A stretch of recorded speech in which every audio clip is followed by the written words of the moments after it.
Shanti. 15th December 2018, Saturday.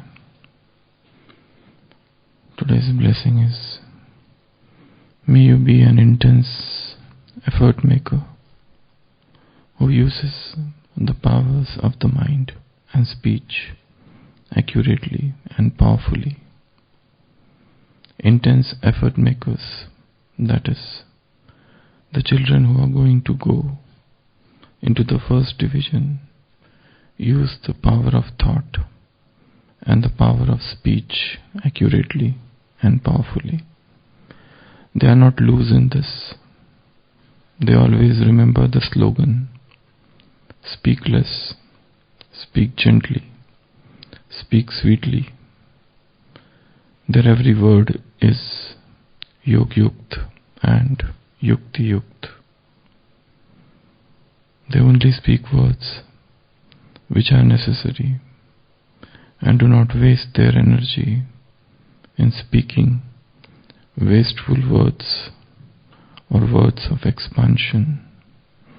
They always stay in solitude, ekant priya. Baba is talking about two powers. First is the power of thought, and second is the power of speech. Baba is saying intense effort makers are those, and those who want to go into the first division, they will make accurate use of these two powers, power of speech and power of thought. They will use this power accurately and powerfully. They will not be loose in this, and more focus is on the power of speech.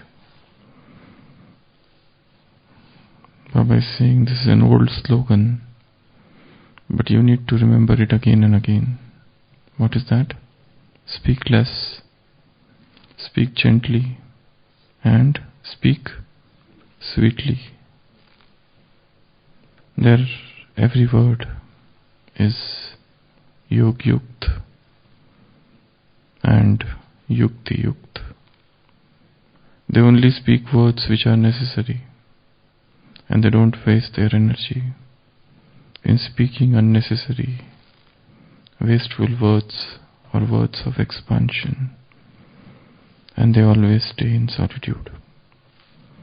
So these are the signs of intense effort makers, and these are the signs of those who are real yogis. Only from few things you can judge. One of the important things is speech. Second is the behavior of the person. And third, what he eats. Fourth, what company he keeps. These are the 3-4 things from which you can deduce, you can conclude if one is yogi or not. So Baba is talking about power of speech. How we should speak. Speak less, speak gently, and speak sweetly. This is what Baba is saying. And those who do this, their every word would be Yog-yukt and every word would be Yukti-yukt. And they would be loving solitude. So these are some of the signs of intense effort makers. So Baba talked about two powers, power of speech and power of thought. So we will discuss something about speech, power of speech. The more one speaks less, the more the energy is conserved. The more the words flow out of the mouth, the more the energy is spent. This energy expenditure can be reduced by occasional spiritual fastings. In one of the articles, I think 6th August 1925, Young India. He was the editor of this newspaper. Mahatma Gandhi had written, and he mentioned about his experience that when he was in South Africa and he had visited one monastery, one ashram, Trappist monastery, he found that most of the people, most of the sannyasis, most of the inmates there were under the vow of silence, and that intrigued him to meet the head of the monastery, and he asked the father of the church or that monastery, why is it so that everybody has taken the vow of silence? And that father told a very beautiful thing. The father said, we are frail human beings, we are so weak, and we don't know what is right and what is wrong. And there is a very small inner voice. There is a very small, deep within, an inner voice which is always speaking. And if you want to hear that voice of conscience, you have to be silent. You have to achieve that level of silence outside, so that you can listen to that voice which is within. And that's why most of us here in this monastery have taken up the vow of silence. So, this is very important. Vrat. It is known as Maun Vrat. When one takes up that vrat, then sometimes it is possible to speak less. But when one decides that I have to speak less, automatically speaks more. When you decide that you want to come first in an exam, you might pass. But when you decide that I have to pass, probably you will fail. The aim has to be very high. The aim has to be absolute silence, so that one speaks less. So, yogi is the one whose every word is measured. A yogi is the one who uses words like money, like currency, like time. So, there cannot be wastage of money or currency. There should not be wastage of this great treasure. And in that Mahabharata, that Shakuni, he says once that these dice, they are my army. They are my army. Don't underestimate the importance. In the similar manner, words are the army of a yogi. And when the yogi speaks, his words are powerful. His words are hitting the bull's eye, the target. So, speech is a power. And to understand the importance of this power, one has to enter into that cave of silence. That's why Baba said, they are ekanta priya. They love solitude, they love silence. And out of the silence, then whatever comes out would be very, very powerful. Mahatma Gandhi has said at another place in his autobiography,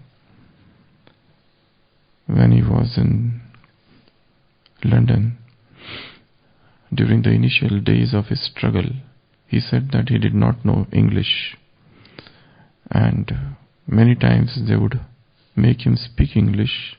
He has to speak, but then he would not know, and he would love to remain taciturn without speaking. He would avoid speaking somehow or the other.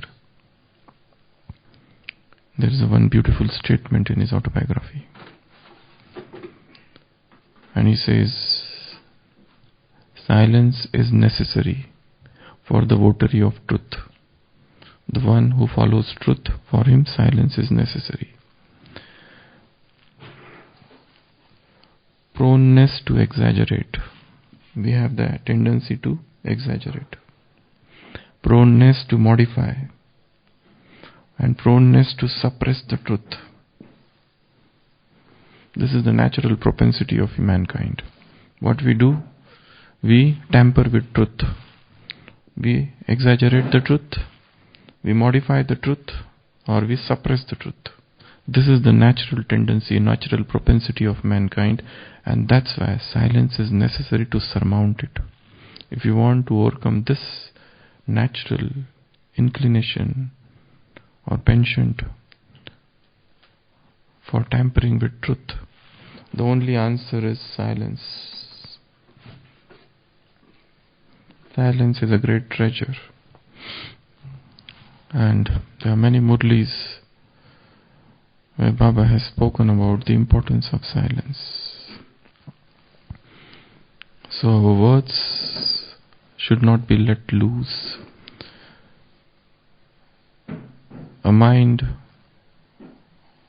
who is internalized, a mind who is churning this knowledge all the time, would not be wasting the words. In psychology they describe one word, verbal diarrhea. Verbal diarrhea means person is continuously speaking and speaking and speaking, and nobody is interested. There is hardly any manager of the program who doesn't receive a note that I want to speak. And when somebody starts speaking, he always overshoots the time, and then a note has to be sent to the speaker, stop, time is up. This is what happens. So these three tendencies: to exaggerate whatever we know, we try to magnify the truth. While speaking, if somebody has done service for 1 hour, he says, I have done service for 2 hours. If somebody has done a small service, he exaggerates. Exaggerates the Purusharth, exaggerates the Amrit Vela, or exaggerates number of times one has read Murli. So there is an exaggeration somewhere. This is a sort of self-cheating or self-hypocrisy or self-lying. And somehow or the other, we fall victim, we fall prey to this tendency of humankind to exaggerate. The second is we modify the truth. We try to modify the truth. We have the truth, but we try to modify it. We have the Shrimat and we try to modify it. We try to adjust it. Third, suppress. We suppress the truth. We don't want it to be revealed as it is. So there is some amount of suppression always. So these are the three tendencies of humankind. And if one wants to get over these tendencies, the best thing to do is to observe the vow of silence. So, out of the depth of silence, the words that would come out would be very powerful. So that's why this importance of speech, and we need to go back to all those old slogans of Yajna. because we have seen them many times and we have heard them many times, they always become like cliché. The same thing which has been repeated many times loses its importance and loses the intensity we felt when we heard them for the first time. For example, any song, when we hear for the first time, and that song is so intense, stirring, so poignant, so heart-touching, creating waves of God's love within, and we are moved to tears. Such divine song, which is filled with the divine words. And when somebody hears this song for the first time, one is moved. But imagine if the same song person hears for 1 year. After 1 year, that song does not have the same effect. So, it's a similar thing here. Many slogans we have heard so many times that when we read them, when we see them, it hardly has any effect on us. And that's why Baba is reminding of an old slogan. And what is that slogan? Kam bolo. Speak less, speak gently, and speak sweetly. In today's Sakar Murli, Baba had said somewhere that your behavior, your demeanor should not be unroyal. It should be royal. Those who explain, they should have mithas, sweetness within them. And with that sweetness they should explain. There are juniors, small children who have come, and they go ahead of all those who were seniors because of this. So, the power of speech should be understood. The more one is silent, the more one understands this knowledge. The depth of understanding depends upon the depth of silence. The depth of understanding depends upon the depth of solitude. The greatest manifestation of power is silence. There is no such thing as speaking less. There are only two things: speaking and not speaking. When the vow of not speaking is taken, what results is less speaking.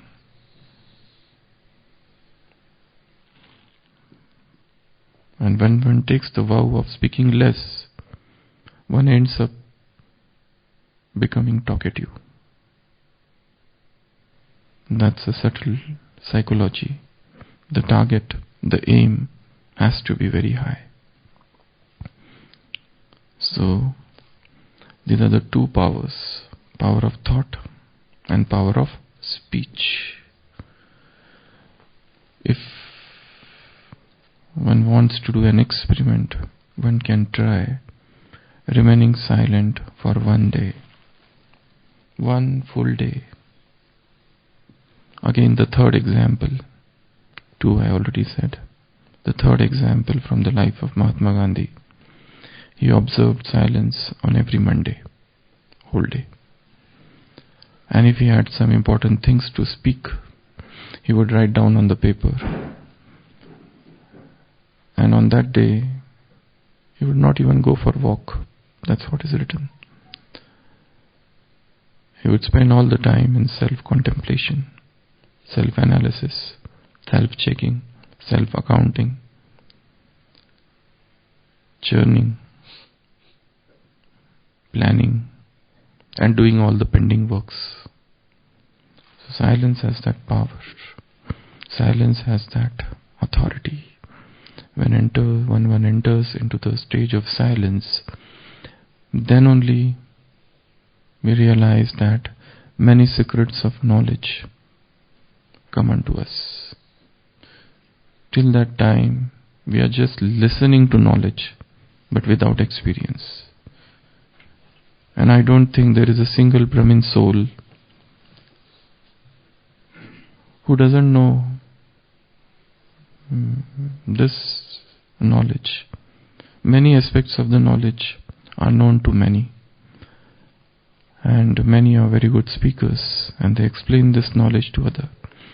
But becoming speaker doesn't mean one has become knowledgeable. Knowledge is something else. Knowledge is not about speech. Knowledge is not about explaining. Knowledge is not about relating this knowledge. Knowledge is not about just relating Murli. And knowledge is not about giving courses. Knowledge is all about understanding. Knowledge is all about wisdom. Knowledge is all about realization. And knowledge is all about experience.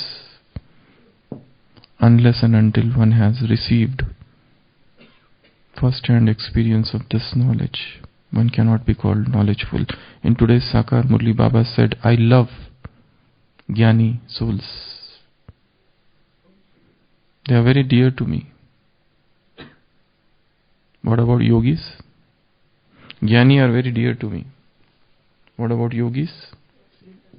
Those who are Jnani would certainly become yogis. Those who are Jnanis are certainly yogis also. And without yoga, there is no dharana. So this is the link. Jnana, yoga and dharana. I love Jnani souls, Baba says. At some point of the time, in Gita, Laukik Gita, it is said, God says, I love Jnani souls. And what about yogis? Yogis are my Swarup. They are me. They are the very embodiment. They are my very, very embodiment. So those who are Jnani, they would become yogis automatically, or they are yogis. But Jnani. And Jnana doesn't means information. And Jnana doesn't means I am soul and I have come from Supreme Abode. And Jnana doesn't mean that this is confluence age. And Jnana doesn't mean that Kalpa is of 5,000 years. And Jnana doesn't mean that now we have to go back. And Jnana doesn't mean that we have to follow Srimad or follow Father. This is, everybody knows. Inculcate virtues. Jnana doesn't mean that. Jnana is experience. Jnana is realization. Jnana is deep inner touching. Jnana is total bodilessness. Jnana means out of body experience. So that is the definition of Jnana.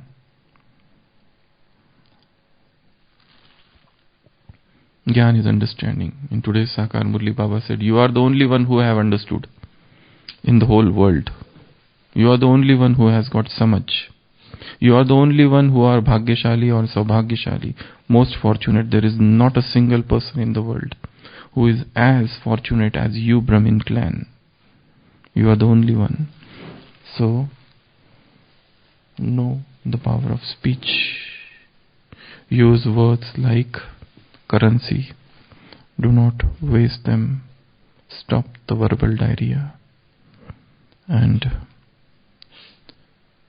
another important thing about silence is that silence should be the result rather than effort. Silence is parinam, not purusharth. Result of what? Result of? Silence is the result, I am saying. Baba is saying be silent or speak less. But I am saying silence is the result of what? Knowledge and peace. The more the peaceful one, on the surface one becomes silent. And silence is the result of what? Churning. Silence is the result of manthan. Silence is the result of chintan. Silence is the result of soul conscious stage. When one is continuously talking, it means there is a deep body consciousness within. And when there is a soul consciousness, because the very nature of the soul is silence. Soul loves silence. Soul has come from the silence world. and when there is an unusual attraction towards silence, and one loses the desire to speak, it is not the effort, it is coming on its own accord. I am not making any pledge or oath. It is the result. So do something else, so that silence comes as a result. And what people do? People don't do that something else, and they focus on becoming silence and put a badge. And that badge becomes a terrible bondage, a burden, which they carry throughout the day. And that badge tortures them internally so much, because they want to speak so much. And then they use sign languages, because there is a suppression. The suppression doesn't result.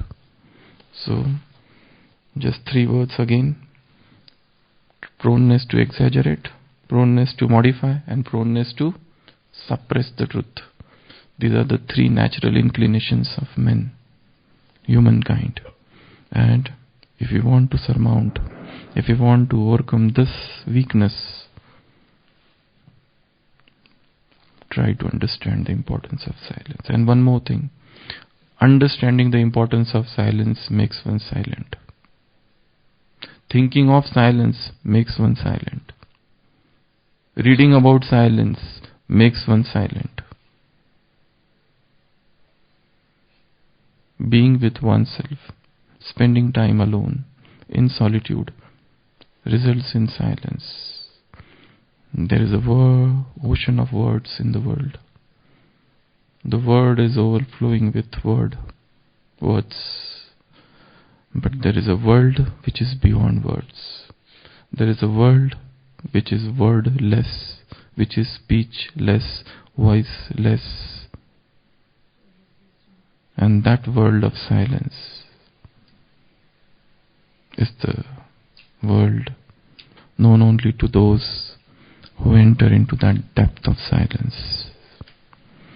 So, practice silence, and speaking less would be the result. And furthermore, conservation of energy. So this is what is about the power of speech. Om Shanti.